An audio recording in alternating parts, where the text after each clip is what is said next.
अच्छा, ऐसा धोखा हमारे साथ किया, भोगोगे तुम। ये जो निकलता है ना, भोगोगे, ये अकाट्य होता है। क्योंकि किसी का भी हृदय, मान लो किसी भी जीव जंतु को आप कष्ट दें और उसका हृदय आह भर जाए, तो वो आह वज्र की लीक है, तुम्हें भोगना पड़ेगा। वो आह किसी की ना लेना जिंदगी। कोई ऐसा कोई आह भर करके कह दिया तुम समर्थ हो, हम तो कुछ कर नहीं सकते, और अंदर से दुखी, फिर तुम्हारी सामर्थ्य काम नहीं करेगी, मिट्टी में मिला देगी। ऐसा नहीं कि आप जो कर रहे हैं कोई देख नहीं रहा, कोई हिसाब किताब नहीं, जो कर रहे हैं अवश्य में भोक्तव्यम, बहुत सावधान।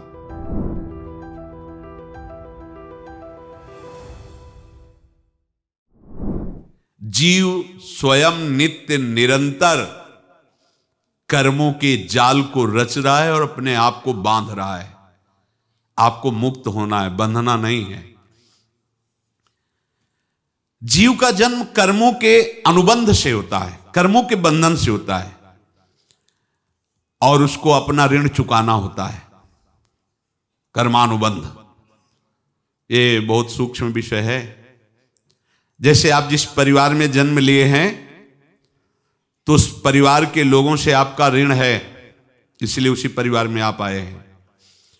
और ऋणानुबंध, उसको बिना चुकाए या बिना वसूल किए आप वहां से जाएंगे नहीं। आपको लेना है तो वसूल करना है, और देना है तो चुकाना है। ये पूर्व के जन्मों से निश्चित किया गया है।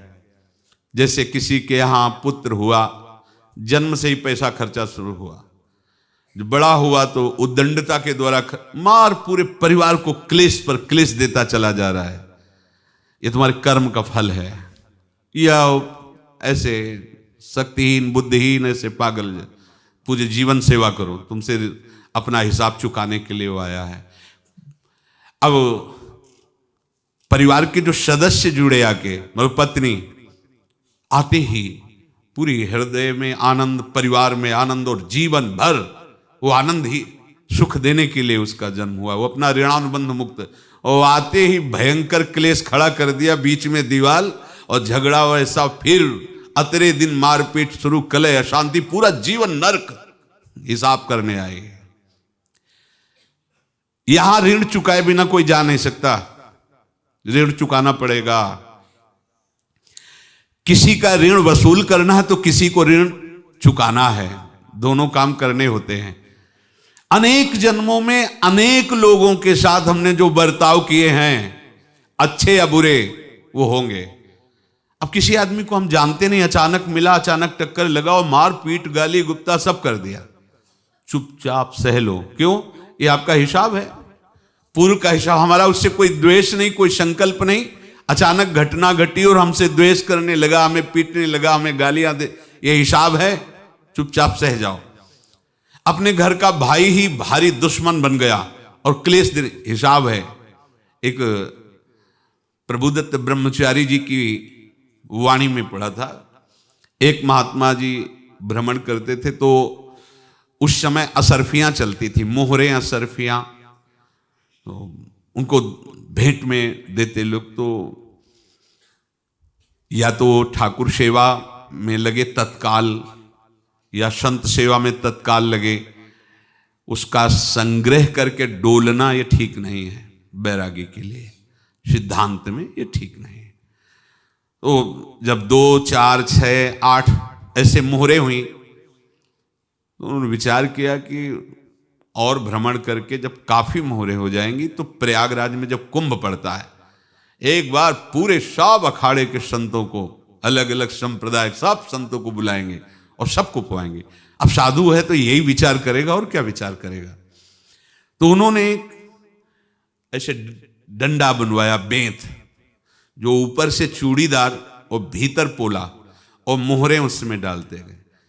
और भ्रमण, जहां जहां श्रद्धालु भगत थे सबके यहां जाना, और इच्छा रखना कि एक मोहर तो दे दे दक्षिणा में। कामना कोई भी हो वो बांधती ही है, ध्यान रखना।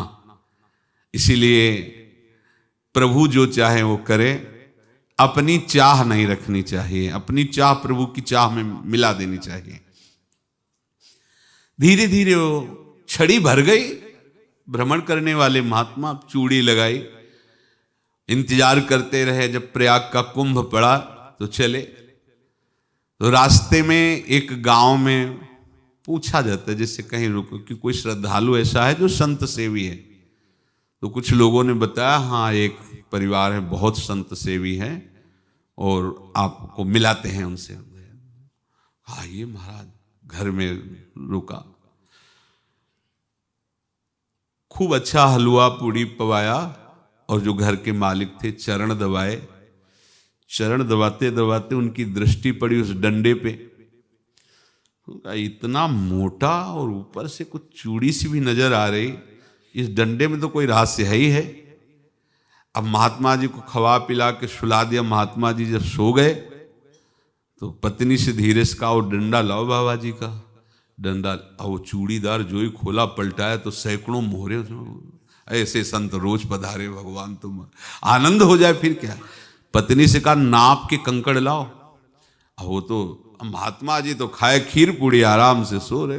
रात में पूरी प्लानिंग करके उसमें कंकड़ भर के चूड़ी लगाकर सिराने रख दिया, सारी मोहरें हटा ली।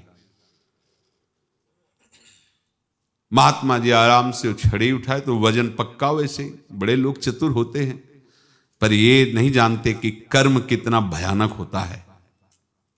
और उनकी कोई संतान नहीं थी, पर धन में इतना प्रेम उनको था। बहुत सावधान। साधु महात्माओं के पास जो अर्थ है, गृहस्थी अगर आता वहीं से है, पर अगर उसको जोर जबरदस्ती या किसी छल कपट से, तो वो उसका विनाश ही करता है। आज तक का प्रमाण है। अब उनको ये भाव पता नहीं होगा, या पता होगा तो लोभ के कारण वो उसको मान नहीं पाए होंगे।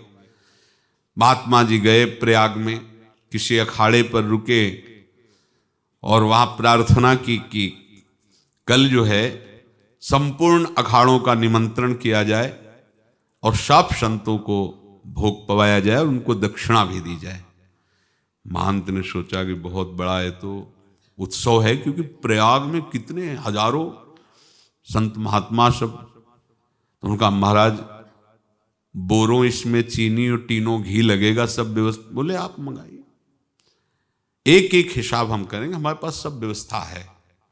बोले कुछ तो पहले दे दो, वो इकट्ठे देंगे हम। उनको था कि अगर हम छड़ी खोला और दो चार मोहरे दी, किसी को पता लग गया तो गड़बड़ हो सकती। बोले हम भंडारे के समय आखिरी में सब कुछ आपको दे देंगे। ठीक है। वो अपने पास से पैसे लगाकर खूब जितना सामग्री सब लाए, लाखों की, और सब संतों को निमंत्रण कर दिया। संत जन निमंत्रित हो गए, भंडारा बन रहा है। तब वहां के महंत है और उनका देखो भंडारा भी बन रहा है, संतों को निमंत्रण। अब आप अर्थ की व्यवस्था कीजिए, क्योंकि इतनी बड़ी हमारी सामर्थ्य नहीं थी जितना हमने किसी तरह हमने व्यवस्था की। अब मुझे अर्थ चाहिए, तभी आगे की व्यवस्था बढ़ेगी। संतों को दक्षिणा देंगे और जिनसे अर्थ लिया उनको दे। देखो रसोई बन गई है सब। उनका छत में विश्वास नहीं तो ये अभी चूड़ी खोली। उनको तो था ना कि मोहरे हैं, कंकड़। तो जैसे कितना उनको सदमा लगा होगा। हजारों संतों का निमंत्रण, रसोई बन, मतलब संत हो के छल कपट। तो उनका महाराज आपने तो हमारा नाश कर दिया, जो महंत थे। अब बताओ रसोई बन गई, संत निमंत्रित हो गए और आप ये कंकड़ दिखा रहे हैं हमको। आपने तो हमें बर्बाद कर दिया। हमारी इतनी सामर्थ्य नहीं थी, आप पहले बता देते। संत होकर ऐसा छल कपट। अब वो बोले तो क्या बोले, क्योंकि उनको पता था कि मोहरे हैं इसमें। अंदर से उनका चिंतन गया उसी सेठ के पास, अच्छा ऐसा धोखा हमारे साथ किया, भोगोगे तुम। ये जो निकलता है ना भोगोगे, ये अकाट्य होता है। क्योंकि किसी का भी हृदय, मान लो किसी भी जीव जंतु को आप कष्ट दें और उसका हृदय आह भर जाए, तो वो आह वज्र की लेख है, तुम्हें भोगना पड़ेगा। वो देखो भीष्म जी को भोगना पड़ रहा है ना। सांप को ऐसे धनुष की नोक से उठाया और बंबूल के कांटों के ऊपर फेंक दिया, कई दिन तक शेदा हुआ, वो आह भर करके मरा। तो आपको 6 महीने बाणों की सैया पर आह किसी की ना लेना जिंदगी में। कोई ऐसा कोई आह भर करके कह दिया तुम समर्थ हो, हम तो कुछ कर नहीं सकते, और अंदर से दुखी, फिर तुम्हारी सामर्थ्य काम नहीं करेगी, मिट्टी में मिला देगी। फिर ये तो संत थे और भगवत आराधना के लिए, संत आराधना के लिए ही ऐसा किए हुए थे। अब इनका कैसे मुंह दिखाएं, अब क्या करें। सुबह संत जन आएंगे, सबके बीच में हमारी कि देखो इन्होंने, अब क्या करें। गए और संगम में जाके छलांग लगाई, अपने प्राण त्याग दिए। अब उनके तो पास मोहरे थी और व्यापार बढ़ा, और 9-10 महीने बाद ही लड़का हुआ। अब तो उनको कि संत फलीभूत हो गया। देखो व्यापार चल रहा, लड़का नहीं होता था, लड़का भी हो गया, बड़ा आनंद छा रहा है। जब से वो प्रकट हुए और धन की वृद्धि शुरू हो गई, पढ़ाई लिखाई में उनके खर्चा हुआ सब, बस बीमारी शुरू हो गई उनके शरीर में। अब उसमें पैसा जाना शुरू हुआ। इतने आसक्त तो वो दोनों हो गए कि कुछ भी हो, व्यापार ठप, संपत्ति बेचना शुरू। तो उन्होंने कहा कि बेटा मैं क्या कर सकता हूं तुम्हारे लिए। बोले हमारी अंतिम इच्छा है प्रयाग चलो, और जितने प्रयाग में संत महात्मा सबको एक बार भंडारा करवाओ, हमारी इच्छा अंतिम है, क्योंकि अंतिम यही इच्छा थी। तो बोले अब ज्यादा संपत्ति तो नहीं रह गई, तो बोले घर बेच दो, मेरे लिए ही तो है, बेच दो। मुझे लगता मैं बचूंगा नहीं, पर मेरी अंतिम इच्छा पूर्ण कर दो। घर बेच दिया, जेवर बेच दी। वहां गए, जब संत सेवा की तो बोले मुझे संगम तक ले चलो। संगम तक ले गए और बोले समझे तुम चुराए थे और हमने उसको छीना है, कुछ नहीं रह गया तेरे पास कुछ, अब केवल ममता और आसक्ति में जलकर मर और नरक प्राप्त कर। मैं वही महात्मा हूं जिसकी तूने मोहरे ली थी, शरीर छोड़ दिया। महात्मा को जन्म लेना पड़ा और इनको दुर्गति भोगनी पड़ी। ऋणानुबंध होश में, ऐसा नहीं कि आप जो कर रहे हैं कोई देख नहीं रहा, कोई हिसाब किताब नहीं, जो कर रहे हैं अवश्य में भोक्तव्यम, बहुत सावधान। अनेक जन्मों में अनेक लोगों से जो कुछ लिया दिया है, इस लेने देने को मिटा देने के बाद ही तुम मुक्त हो गए। इसीलिए एक उपाय है, लेना न देना मगन रहना। क्या? मालिक को समर्पित हो जाओ, मालिक को अपना माना हुआ समर्पित कर दो, खत्म। अहम त्वाम स्वरूपापेभ्यो मोक्षयिष्यामि, सब खत्म। आगे पीछे लेना देना सब खत्म। एकादश स्कंद में भगवान श्री कृष्णचंद्र जी ने कहा जो मेरे चरणों का आश्रय लेकर भक्त मेरा भक्ति करता है, उसके पितृ ऋण, मातृ ऋण, देव ऋण, ऋषि ऋण, सब ऋणों से मैं मुक्त कर देता हूं। बस यही एक उपाय है जो इसके बंद करने का उपाय भक्तों के लिए है, वो यही है, भगवान की शरण में होकर अपना माना हुआ पूरा भगवान के अर्पित कर दो। अर्पित करने का तात्पर्य उसमें अहम हटा दो। तो दियम वस्तु गोविंदम तुभ्यमेव समर्पये।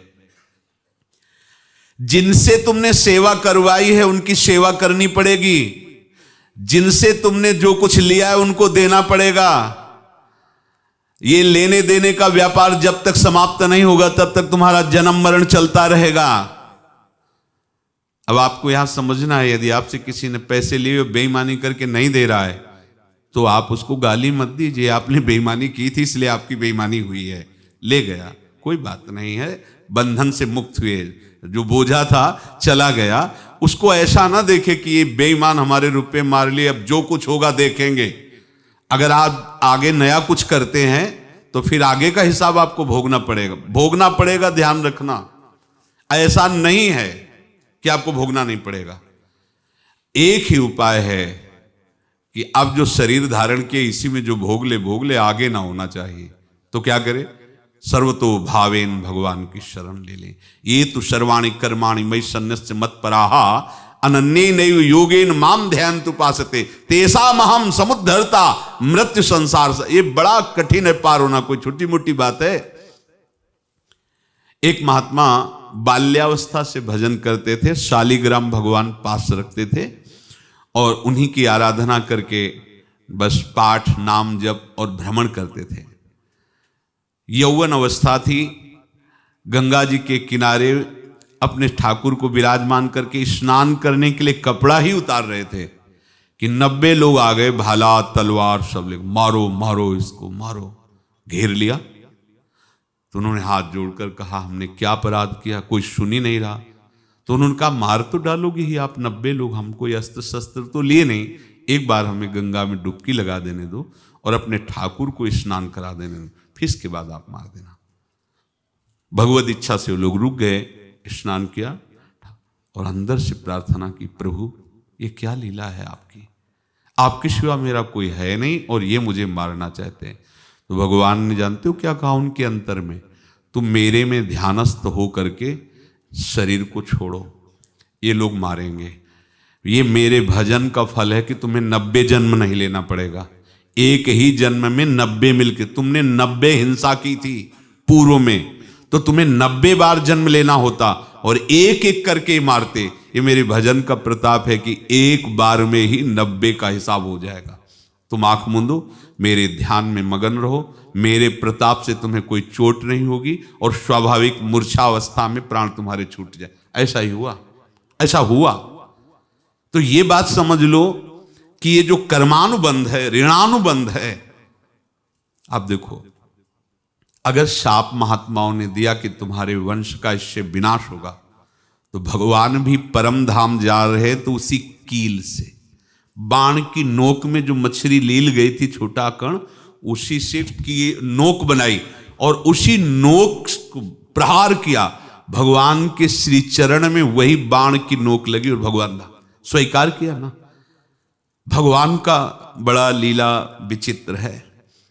अगर छुप करके उधर रामावतार में बात, तो इधर ऐसे स्वीकार किया है भगवान ने। ऐसा कहीं नहीं दिखाया कि मैं भगवान हूं तो मैं अपने लिए, ऐसा नहीं दिखाया। नारद जी का हित किया पर नारद जी ने शाप दिया तो भगवान ने स्वीकार किया। बंदरों ने ही सहायता की, जैसा बोले थे वैसा। ये लीला इस शरीर में भोगनी पड़ेगी। हाँ, ज्यादा को कम में भुगता देंगे, पर अब अगला शरीर ना मिले, इसके लिए सर्वतो भावेन भगवान के आश्रित हो जाए। जैसे आपने दुकान फैला रखी है तो उसमें दो काम होते हैं, लेना और देना। किसी को उधार दिया है तो हमें उससे लेना है, और कोई नगद देकर सामान ले रहा है तो उसे सामान देना है, या उधार लिया है तो हमें उधार देना है। अब अगर दुकान बंद करनी है तो तुम्हें देने वालों पर जोर देना है, लेने वालों पर जोर नहीं। लेने वाला तो जाओ हम क्षमा किया, समर्पित किया, हमारा कोई संबंध नहीं, खत्म हो जाए, वो खुशी हो जाएगा। लेकिन देने वाला तुम अगर दुकान भी उठा दोगे तो जहां भी रहोगे तुम्हारे पास वो आएगा, लाइए हमारा। तो देने पर नजर रखिए, जिसका जिसका हिसाब है वो आपके सामने आता जाए, हटाते जाओ। लेने पर नजर मत रखिए और दुकान फौरन उठा दीजिए, नहीं अगर लेते देते रहे तो चलता रहेगा। आगे चलकर कुछ लेना न देना, मगन रहना बस अपने प्रभु के चिंतन में। अब हम कैसे जाने कि किसको क्या देना है, हमें क्या पता? तो हम पूरा हिसाब जिनको पता है उनको दे देते हैं, समझ रहे हो? उनको पता है क्या लेना है क्या देना है, तो इनके पास पहुंच गए, सरकारी हिसाब से सब बराबर कर देंगे। हमको अपनी जिम्मेवारी इनकी चरणों में समर्पित कर देना है, तभी हम जीवन मुक्त होंगे। ये रहस्य की बात है। प्रभु कह रहे हैं, यस्य सर्वे समारंभाः काम संकल्प वर्जिताः ज्ञानाग्नि दग्ध कर्माणं तमाहु पंडितम बुधाः। जिसके संपूर्ण कर्मों के आरंभ संकल्प और कामना से रहित हैं, तथा जिसके संपूर्ण कर्म ज्ञान रूपी अग्नि से जल गए हैं, उसको ज्ञानी जन भी पंडित कहते हैं, बुद्धिमान कहते हैं। पूज्य श्री भाई जी महाराज कह रहे हैं, जैसे वहां ज्ञानाग्नि से दग्न कह रहे हैं, तो अपने वृंदावन वासियों का प्रेमाग्नि से सब कर्म संस्कार दग्न होते हैं। जिस समय आपके हृदय में भगवत प्रेम का प्रादुर्भाव होगा तो लेश मात्र कभी तुम्हें दुख नहीं भोगना पड़ेगा। प्रेम का प्रादुर्भाव होते ही दुख का नाश हो जाता है, महासुख। जब प्रेम का प्रादुर्भाव होगा तो समस्त पाप भस्म हो जाते हैं, अशांति नष्ट हो जाती है, संसार ज्वाला स्पर्श भी नहीं कर सकती है। जब भगवत प्रेम का प्रादुर्भाव होता है तो हो सकता है उस उपासक के जीवन में दुखों का पहाड़ टूट पड़े, परिवार खिलाफ, शरीर रोगी, अव्यवस्था, बहुत बहुत कुछ, सब कुछ। कह रहे हैं इतना सब होने पर भी उसके हृदय में कोई भी दुख नहीं होता। ये ऐसा सामर्थ्यशाली भगवत प्रेम है। भगवान के चरणारविंद का जिसके हृदय में प्रेम है, भारी से भारी दुख भी उनको विचलित नहीं कर सकता।